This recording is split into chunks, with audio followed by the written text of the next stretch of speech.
नमस्कार पिंपरी चिंचवडकरांनो, नदी सुधार प्रकल्पाबाबतचा एक व्हिडिओ छोटासा 2 ते 3 मिनिटाचा असेल. आवडला तर नक्की शेअर करा.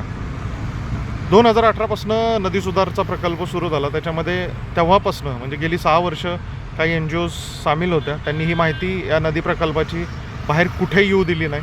तर त्यामुळे त्या NGOs कुठल्या ही लोकांसमोर माहिती आली पाहिजे.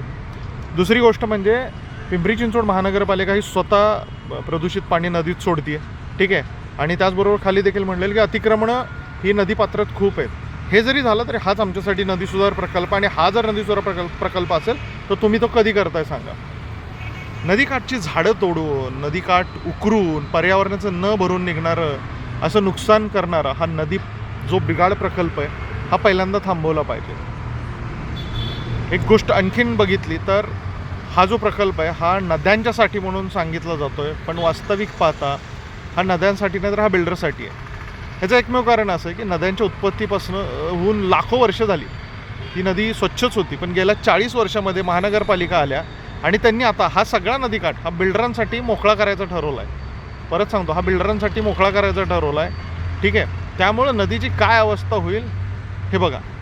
आता सध्याला सगळ्यात मोठा प्रश्न जो दिसतो आहे तो म्हणजे हे बघा, नदी सुधार जो प्रकल्प शासनाचा आहे त्याच्यामध्ये नदीच्या स्वच्छतेसाठी फक्त 5% रक्कम आहे आणि 95% हे नदीचा काठ आम्ही प्रोटेक्ट करणार ह्याच्यासाठी, म्हणजे कन्स्ट्रक्शन, तिथे ते एम्बँकमेंट्स करणार, गार्डन करणार, ठीक आहे.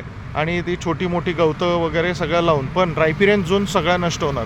आणि सगळ्यात महत्त्वाचं, इथली झाडं का तोडायला लागणार आहेत तर ते सांगणारा हा व्हिडिओ आहे. तर म्हणजे लक्षात घ्या, ही इंटरसेप्टर लाईन आहे, ठीक आहे. ही इंटरसेप्टर लाईन नदीपात्रामध्ये ही खाली काढली जाणार आहे आणि ही काढण्यासाठी ह्या भागामध्ये ही जेवढी काही झाडं आहेत ही सगळी तोडायला लागणार आहेत. त्यामुळे फक्त वृक्षतोडीला विरोध करून चालणार नाही, तर त्याचं जे कारण आहे ते झाडं का तोडायला लागणार आहेत त्याचं कारण म्हणजे इथे ही असे एम्बँकमेंट्स तयार करायचे आहेत सरकारला, त्याच्याखाली इंटरसेप्ट लाईन टाकायची आणि त्याच्यानंतर हे दाखवतं आम्ही झाडं लावू, पण इथं असलेली अशी मोठी झाडं तोडून नंतरनं लावलेली झाडं ती वाढायला, तिथला हॅबिटॅट डेव्हलप व्हायला किती वेळ लागेल देव जाणे.